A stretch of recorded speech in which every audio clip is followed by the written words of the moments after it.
एक भाई ने पूछा है बेटे का नाम कोई कृष्ण या गोविंद रख ले तो मरने पर उसका नाम ले तो वो क्या तैर जाएगा, मतलब भगवान को प्राप्त कर लेगा।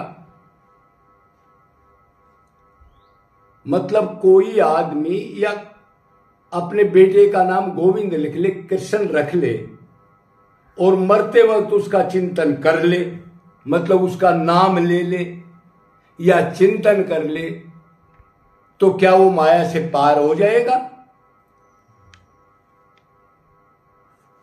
ये सवाल है। तो पहले आप बताओ क्या हो जाएगा? क्यों?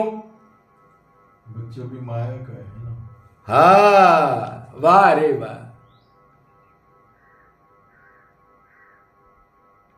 तो भाई हमारे देश में कितने लोगों को, अरे 50 साल पहले, हम जब हमारा बचपन था 70 साल पहले, तब तो ज्यादातर लोग ये भगवान के नाम बहुत होते थे, ऐसे सादे सादे बढ़िया बढ़िया नाम, जैसे नारायण है, राम है, श्याम है, कृष्ण है, हरि राम है, हरि सिंह है, श्यामलाल है, इस टाइप के बहुत नाम होते थे।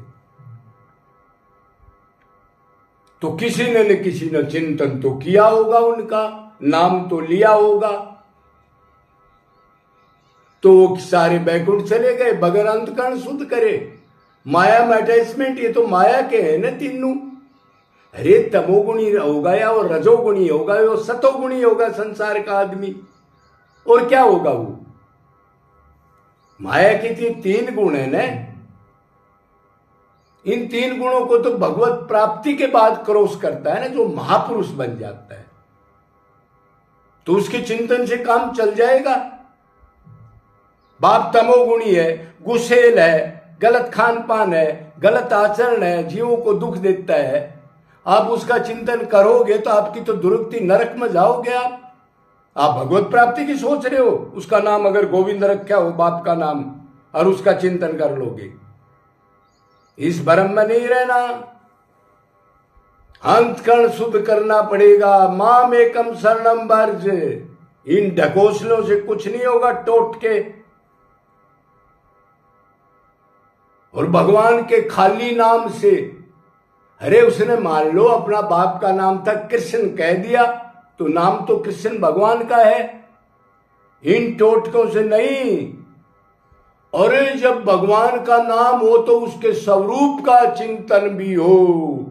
वो क्या दिव्य पर्सनैलिटी है, वो गोपाल वंशी वाला नंद का लाला है, वही मेरा है, उससे पहले प्रेम हो, भूख हो, और तब उसके नाम प्लस चिंतन से। क्या पर्सनैलिटी है, उसका मन में चिंतन हो, प्रेम हो, तब कोई काम बनता है। जो ये ढकोसला कर रहे हैं, लोगों को बहका रहे हैं, और अंत में भगवान का नाम लेना, राधा राधा राधा करते रहो, घर में कर्म करते रहो।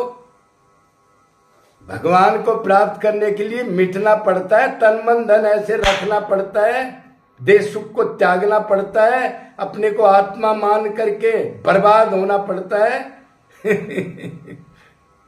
किस चीज को प्राप्त करने जा रहे हो? जो अनंत ब्रह्मा विष्णु शंकर चक्कर काटते हैं, वो भी झलक नहीं देख सकते।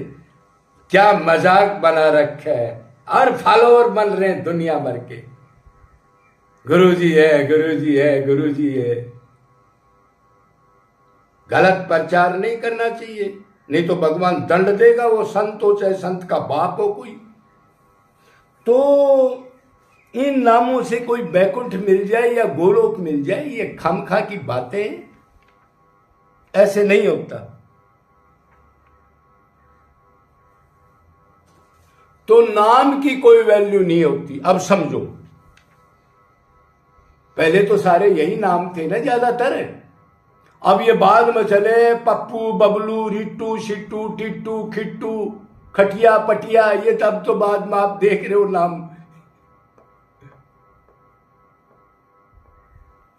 तो नाम भी और उस पर्सनैलिटी का चिंतन भी हो। अब सुनना, अगर वो पर्सनैलिटी माया के अंदर है सारी, तो तमोगुण रजोगुण सतोगुण के अधीन होगा, तो तमोगुणी चिंतन होगा तो नरक में जाएंगे। माँ हो, बाप हो, बेटा हो, दुकान हो, मकान हो, शराब हो, किसी चीज का तमोगुणी पदार्थ भी होता है, तमोगुणी जीव भी होते हैं, तमोगुणी खान पान भी होता है, उसका चिंतन होगा तो नरक मिलेगा।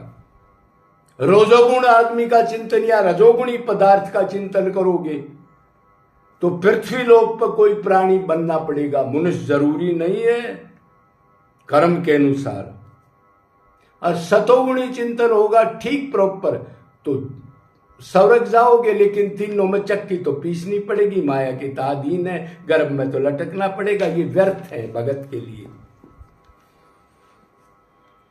तो जिसका चिंतन होगा, जिस पर्सनैलिटी का नाम भी हो, चिंतन भी हो, रूप भी हो साथ, मतलब तो उसका वो फल मिलेगा।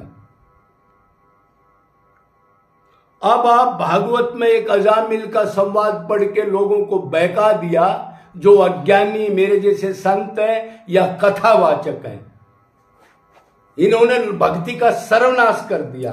अब अजामिल ने अपना बेटे का नाम नारायण लिया और उसको गोलोक मिल गया।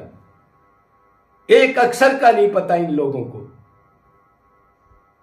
मतलब इतनी छूट कर दी। अब बस बेटे का नाम रख लो, नाम लेना, कितना ही बुरे कर्म करो आप, इसका मतलब तो यही तो हो गया। भक्ति की फिर क्या जरूरत है?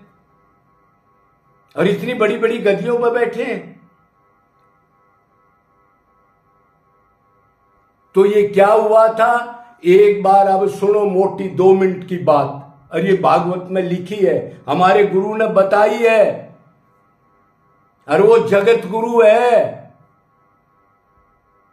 विद्वानों का बनाया हुआ, गद्दीधारी नहीं। उसने बोला है अजामिल में एक बार थोड़ा सा कोई सौपन आई, बेहोशी आई, वो दुखी हुआ तो उसने नारायण का नाम लिया, लड़के का नाम लिया। विष्णु दूत कहीं जा रहे थे, वो एक बार रुक गए और परली तरफ उसने सीन देखा, यम के दूत भी आ गए। उन्होंने कहा हम इसको ले जा रहे हैं, बुरम कर्म किया। उसने सोचा रुको, इसने नारायण नाम लिया है, ये बात हुई। फिर उनकी आपस में, वो बोला धर्म ये है, वो बोला धर्म ये है, दोनों का डिस्कस हुआ, विष्णु वालों का भी, दूतों का, यम दूतों का भी।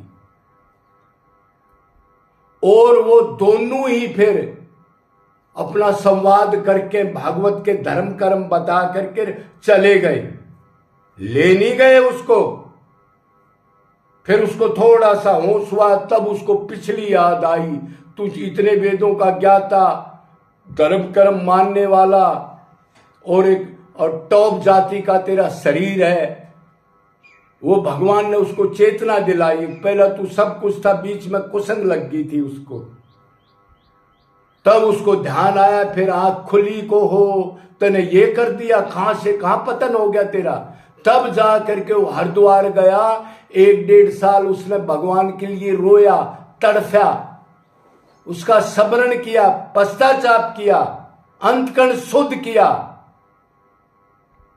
तब भगवान उसको ले गए। ये कितना गंदा प्रचार कर रखा है इन्होंने। अगर उसने नारायण का नाम लिया और वो हो गया। भगवान ने कहा मनमना भवै मद भक्ता मदाली नामस्करु अनन्य चेता सत्तम यो मा समति नित्य निरंतर मेरा चिंतन करे, आत्मा समझ के आंसू बहाए, पश्चाताप करे, सिर मारे मेरी चौकट पर। सर्वेषु कालेषु मामनु समर, मने मोक्ष बंधन, मन ही बंधन मोक्ष का कारण है। मन को मेरे में निरंतर लगाए, भक्ति करे, वो भी निष्काम, निरंतर अनन्य भाव से, और वो भी टॉप भगवत प्राप्त गुरु की भी भक्ति उतनी ही करे, रोए उसके लिए भी, तब जाके मेरी प्राप्ति होती है। ये ढकोसले बता रखे, ये संत है क्या? ये कथावाचक है जो भगवान को, इनको खुद का नहीं पता, ये कर्मकांडी हैं सारे, ये भगवान के प्रेम को नहीं जानते होंगे, न ऐसी भाषा नहीं बोल सकते। अब उसने बेटे का नाम लिया और वो हो गया। अरे नाम के साथ पर्सनैलिटी को भी याद करना पड़ता है। अगर बेटे को वो याद किया और मान लो उससे मर जाता तो बेटा तमोगुणी रजोगुणी होता तो माया में तो जाता।